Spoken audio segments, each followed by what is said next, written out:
Bab 1490. Akibatnya, para pesilat itu terhempas dalam sekejap. Kejadian ini tampak sangat tragis, membuat Wira tidak ingin melihatnya lagi. Asalkan berpikir dengan otak, siapapun akan tahu bahwa mereka tidak mungkin sanggup melawan pesilat Asterik Puncak secara langsung. Setelah melihat situasi ini, orang-orang pun tidak berani mengambil tindakan lagi. Mereka hanya bisa menunggu di samping agar tidak melewatkan peluang yang ada. Arham dan Delmar mencari tempat untuk duduk agar bisa beristirahat. Sementara itu, Wira sedang mengelilingi pohon prunus karena merasa ada yang aneh dengan peraturan sayembara. Jika buah prunus ini begitu langka, mengapa harus diberikan kepada ular piton raksasa? Bukankah kedengarannya sangat tidak masuk akal? Kenapa tidak dimakan sendiri atau dipersembahkan kepada para petinggi? Pasti ada alasan yang tidak mereka mengerti. Wira memaksakan diri untuk memikirkannya. Hanya dengan cara ini, dia baru bisa menemukan jalan keluar. Dia tidak boleh berpangku tangan dan harus bertindak. Jadi, Wira kembali ke tempat Arham dan Delmar, memberitahu mereka dia akan pergi berkeliling di sekitar. Bagaimanapun, dia tidak akan mendapat apapun jika terus menunggu. Wira juga menyuruh mereka untuk menunggu di sini dan mengabarinya kalau ada sesuatu. Sesudah ketiganya mencapai kesepakatan, Wira pun pergi. Wira mendapati bahwa Pulau Tawang ini tidaklah besar, hanya sebuah pulau kecil.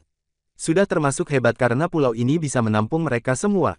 Tidak lama setelah meninggalkan pohon prunus itu, Wira menemukan sebuah gua. Ada aroma wangi yang tersebar dari dalam gua ini sehingga memikat Wira. Wira berjalan masuk dengan perlahan, lalu mendapati hutan pohon prunus. Benar, semua pohon ini adalah pohon prunus, bahkan sudah berbunga dan akan berbuah sebentar lagi. Bukankah artinya Wira hanya perlu menunggu di sini? Dia hanya perlu memetiknya dan akan menjadi pemenang nanti. Untuk apa berebutan dengan orang-orang di luar sana? Wira memegang dahinya dengan tidak berdaya sambil membatin, astaga, kenapa aku bisa secerdas ini? Ternyata, keputusannya untuk berkeliling memang tepat. Jika berdiam di tempat dan menunggu saja, dia tidak akan mendapatkan apapun. Kini, Wira harus mencari cara untuk menyembunyikan gua ini dan kembali ke rombongan, berpura-pura tidak menemukan apapun. Sesudah keluar dari gua, Wira melirik ke kanan dan kiri, lalu menemukan sebuah batu besar. Dia pun mengerahkan seluruh kekuatannya untuk memindahkan batu tersebut, menggesernya dengan hati-hati ke pintu masuk gua. Setelah semuanya beres, dia menepuk tangannya dan merasa puas dengan hasil karyanya ini. Seharusnya sudah beres. Totalnya ada 7 hari, aku bisa bersenang-senang dengan mereka dulu, ujar Wira. Setelah memastikan tidak ada kesalahan, Wira meninggalkan gua tersebut dan kembali ke tempat semula. Dia melihat Arham dan Delmar yang sedang tidur. Ketika mendengar suara Wira, keduanya baru terbangun. Bab 1491. Wira, kamu pergi kemana? Ada menemukan sesuatu. Setelah Wira mendekat, Arham dan Delmar baru bertanya kepadanya. Setelah ragu sejenak, Wira akhirnya menggelengkan kepalanya. Dia tahu dia sangat bersalah, tetapi hanya ada satu pemenang. Dia tidak ingin menyerahkan Julian kepada orang lain, sehingga hanya bisa menggunakan rencana ini.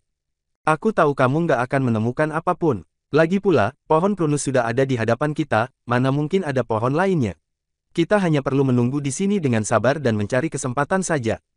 Delmar sangat yakin tidak ada cara lain. Selain itu, Juna juga tidak memberikan petunjuk lain dan menyuruh mereka mencari prunus saja. Sekarang, ada pohon prunus yang begitu besar di hadapan mereka dan pulau ini juga sangat kecil, pasti tidak mungkin ada pohon prunus lainnya lagi. Mendengar perkataan Delmar, Wira hanya menganggukkan kepalanya. Namun, Arham terus menatapnya hingga membuatnya merasa tidak nyaman. Dia berpikir apakah Arham tahu dia sudah berbohong. Mungkin karena merasa bersalah terhadap mereka, tatapannya terlihat tidak tenang. Akan tetapi, Arham akhirnya menghela napas. Wira, awalnya aku pikir kamu membohongi kami. Tapi setelah melihatmu sebentar, aku menyadari kamu adalah orang yang jujur, pasti nggak akan membohongi kami. Maaf, aku sudah mencurigaimu. Mendengar permintaan maaf Arham yang tulus, Wira makin merasa bersalah. Hari pertama berlalu dengan tanpa masalah dan semuanya menunggu di sini dengan damai. Namun pada malam harinya, perut mereka semua mulai keroncongan. Mereka berpikir entah masih ada pohon buah lainnya atau binatang buruan selain pohon prunus di Pulau Tawang ini. Aduh, aku benar-benar nggak tahan lagi, perutku sangat lapar. Apa kalian punya cara untuk mendapatkan makanan? Delmar dan Arham adalah anak bungsu di keluarga mereka. Mungkin sejak lahir, mereka tidak pernah menderita ataupun kelaparan, sehingga mereka bisa langsung mengatakan hal yang sama.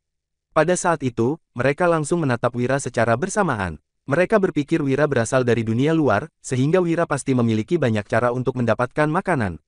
Melihat mereka menatapnya dengan penuh harapan, Wira merasa tak berdaya dan berpikir apakah dia sedang merawat dua anak kecil. Kalian sudah lapar ya? Ya, ingin makan kenyang. Benar, Wira dan mereka saling bertanya jawab dengan sangat senang. Namun, dia berpikir tidak bisa mempermainkan mereka lagi. Jika tidak, kedua anak kecil ini akan menyadarinya dan pasti akan marah besar. Setelah merapikan pakaiannya, dia mengisyaratkan mereka untuk mengikutinya. Aku bawa kalian pergi mencari makanan dan aku jamin ini adalah hidangan lezat yang belum pernah kalian coba sebelumnya. Ingat, kalian harus tetap mengikutiku nanti. Kalau terjadi sesuatu, aku nggak punya waktu untuk menjaga kalian. Wira menepuk dadanya sendiri sebagai isyarat serahkan hal ini kepadanya. Delmar dan Arham sangat percaya dengannya, sehingga mereka mengikuti di belakangnya dengan patuh dan meninggalkan pohon prunus itu. Setelah melihat ketiganya pergi, Ozak mulai berspekulasi dan memerintahkan kedua orang lainnya untuk tetap di sana. Bab 1492. Ozak pergi melihat apa yang sebenarnya mereka lakukan. Apakah mereka ada rencana lainnya atau mungkin menemukan sesuatu? Dia tetap menjaga jarak aman dan mengikuti mereka dengan sangat hati-hati, khawatir mereka akan menyadari keberadaannya. Sementara itu, Wira membawa kedua anak kecil itu ke hutan yang tidak jauh dari pohon prunus itu. Pemandangan di sini sangat indah, tapi coba kalian cium dengan baik. Apa kalian bisa mencium aroma buah yang samar-samar? Dengan cara ini, Wira termasuk sedang mengajarkan keduanya beberapa keterampilan untuk bertahan hidup di alam liar. Bisa dibilang, ini sebagai ganti karena dia menyembunyikan pohon prunus itu dari mereka. Setelah mendengar perkataan Wira, Delmar dan Arham segera menutup mata mereka dan merasakan alam ini dengan hati. Memang benar, mereka bisa mencium aroma buah yang samar-samar dan sepertinya itu adalah pohon apel. Terus ikuti aku, masih ada banyak makanan enak di depan. Memang tidak banyak yang menghuni Pulau Tawang ini, tetapi selalu dikelola oleh para murid luar dengan sangat bersih dan ditanami dengan berbagai pohon buah untuk dinikmati bersama-sama. Setelah berjalan beberapa langkah, mereka melihat kebun buah yang sangat besar. Keduanya menelan ludah dan ingin segera masuk untuk menikmati buah itu, tetapi Wira menghentikan mereka. Dia menyuruh mereka untuk memperhatikan dengan cermat apa yang ada di depan kebun buah. Mereka melihat ada seekor binatang buas yang sangat besar sedang beristirahat. Akan tetapi, binatang itu masih bisa merasakan keagungan dan kekuatan mereka. Wira, apa yang harus kita lakukan sekarang? Sepertinya kita nggak bisa makan buah lagi. Kamu sudah bawa kita ke sini, nggak mungkin menyuruh kita hanya melihat buah ini saja, kan? Kata Delmar dengan suara pelan karena khawatir akan membangunkan binatang buas di depan. Tentu saja nggak hanya untuk melihat saja. Sebenarnya, yang aku maksud makanan itu adalah binatang buas ini. Apa kalian nggak menyadari daging mereka sangat lezat? Kalau dipanggang, pasti akan sangat enak. Hanya dengan memikirkannya saja, Wira sudah hampir meneteskan air liur. Sementara itu, kedua orang itu menatapnya dengan tatapan yang sangat menakutkan, seolah-olah dia adalah monster yang mengerikan. Ozak yang bersembunyi di belakang mereka juga tidak menyangka Wira memiliki pemikiran seperti ini. Siapa sebenarnya Wira ini? Mengapa pemikiran Wira begitu menakutkan? Apakah binatang buas itu benar-benar bisa dimakan? Dia berpikir mungkin Wira sudah akan masuk ke perut binatang buas itu sebelum sempat menangani binatang buas itu. Nggak bisa, nggak mungkin. Wira, kamu buka matamu dan lihat baik-baik para binatang buas itu. Mereka bukan hanya daging, mereka adalah binatang buas yang sangat kuat. Arham merasa ini adalah kesalahan terbesarnya, karena sudah mengikuti Wira. Dia berbalik dan bersiap untuk pergi, tetapi Wira menghentikan mereka dan tidak membiarkan mereka pergi. Wira berpikir mereka terlalu cepat membuat kesimpulan sebelum selesai mendengar penjelasannya. Bagaimana mungkin dia membiarkan mereka untuk menghadapi bahaya seperti ini? Jika terjadi sesuatu dengan mereka, dia juga tidak akan sanggup menahan kemarahan 8 keluarga besar. Jangan marah dan terburu-buru dulu, dengarkan aku sampai selesai. Meskipun para binatang buas itu sangat ganas dan kuat, tetap ada cara untuk mengalahkannya. Cukup menggunakan otak kita dan membuat beberapa perangkap di sini, kita bisa menangkap mereka dengan mudah.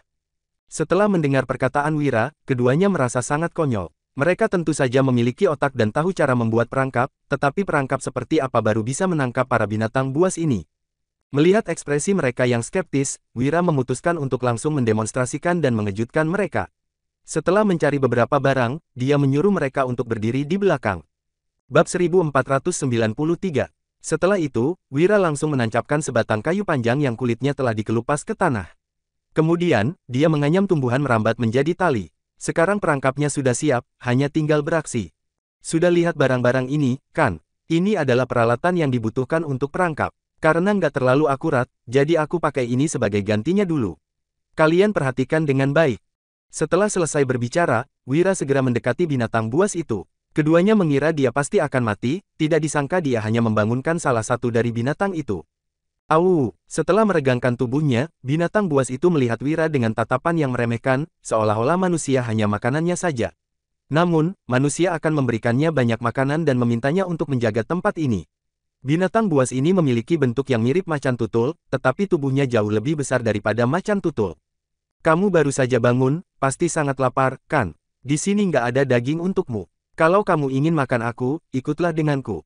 Wira menatap macan tutul di depannya dengan sangat menantang. Macan tutul itu pun akhirnya terjebak dan mulai mengejarnya, lalu masuk ke dalam perangkap tumbuhan merambat yang telah disiapkannya. Setelah dia menarik dengan kuat talinya, macan tutul itu terlempar, lalu punggungnya tertusuk di kayu yang ditancap di tanah dan langsung mati. Melihat kejadian itu, kedua orang lainnya merasa takjub dan berpikir macan tutul itu terlalu kooperatif. Di sisi lain, Ozak yang datang bersama mereka, juga terkejut melihat kemampuan Wira yang begitu luar biasa dan merasa Wira sangat cerdik.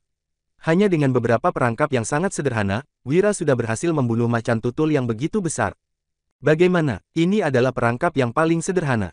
Kalian sudah bisa, kan? Selanjutnya, kita bisa panggang macan tutul ini untuk dimakan, untuk beberapa hari ke depan juga harusnya nggak masalah. Melihat macan tutul di depannya, Wira terus menelan ludahnya dan berpikir binatang ini pasti sangat lezat. Tanpa memedulikan tatapan aneh dari yang lainnya, dia menarik macan tutul itu dari kayu hingga darah berceceran. Seolah-olah tidak melihat darah itu, dia langsung menggendong macan tutul itu. Wira, kamu ini sungguh sangat aneh. Kenapa aku awalnya bisa berpikir untuk menjadi musuhmu ya? Untungnya kita akhirnya berteman. Kalau tetap bermusuh, mungkin aku akan dipermainkanmu hingga mati. Arham adalah orang pertama yang tersadar, lalu berlari ke samping Wira dan membantunya menggendong makanan itu.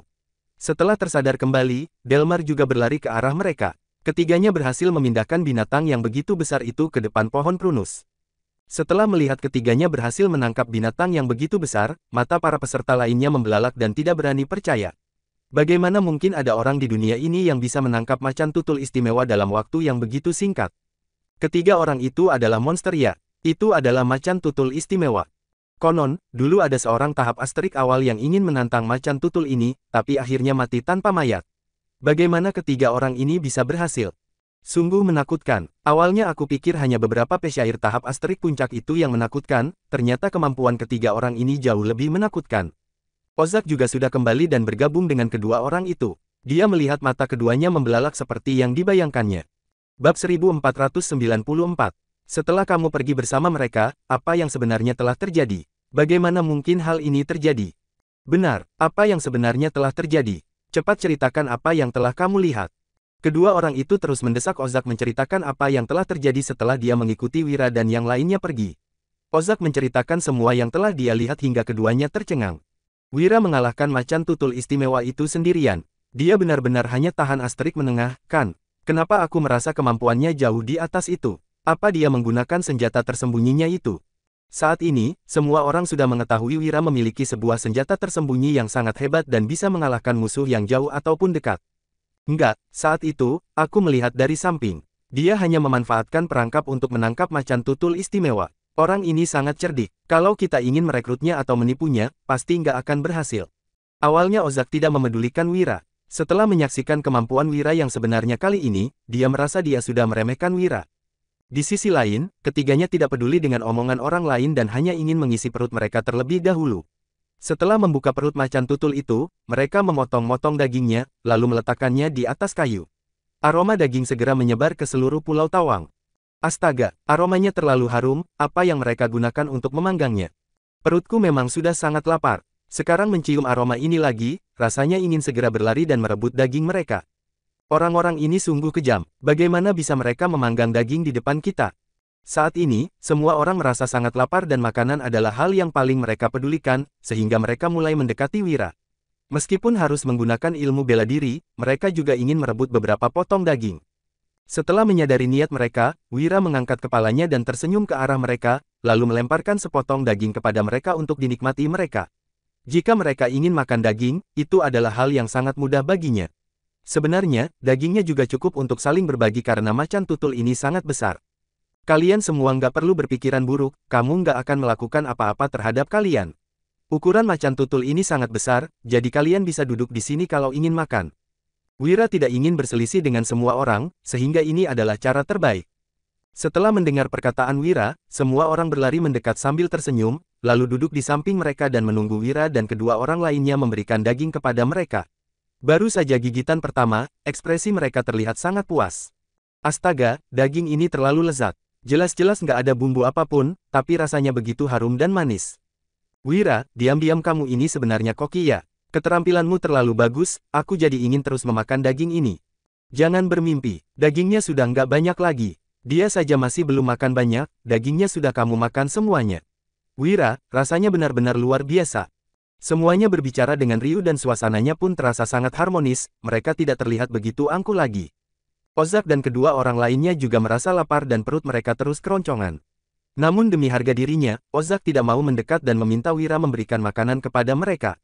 Bab 1495. Saat mendengar suara perut keroncongan Ozak dan kedua orang lainnya, Wira melihat ke arah mereka. Namun ketiganya justru memilih untuk mengalihkan pandangan mereka. Jika mereka tidak berniat untuk mendekat, dia tentu saja tidak akan inisiatif berbicara dengan mereka dan mencari masalah yang tidak perlu. Beberapa saat kemudian, macan tutul yang begitu besar itu sudah dinikmati semua orang dan hanya tersisa sedikit. Wira menyimpan sisa daging itu. Sungguh nggak disangka, Kak Wira, sepertinya kelak kita akan terus mengikutimu. Tak disangka, kemampuan bertahan hidupmu begitu kuat saat berada di situasi yang sangat genting seperti ini. Saat mengatakan itu, Delmar masih sedang mengelus perutnya yang kenyang dan tatapannya sangat mengagumi Wira. Saat ini, Arham juga berpikir demikian. Awalnya, dia tidak terlalu suka dengan Wira, sekarang dia menyadari dia bukan tandingan Wira. Meskipun kultivasinya mungkin lebih tinggi dibandingkan Wira, tetapi sekarang Wira juga sudah mengejar kultivasinya. Jika memikirkan hal lainnya, dia menyadari dia benar-benar tidak ada yang bisa menandingi Wira lagi. Pantas saja gadis suci memilih Wira, mungkin wanita lain juga tidak akan memilihnya.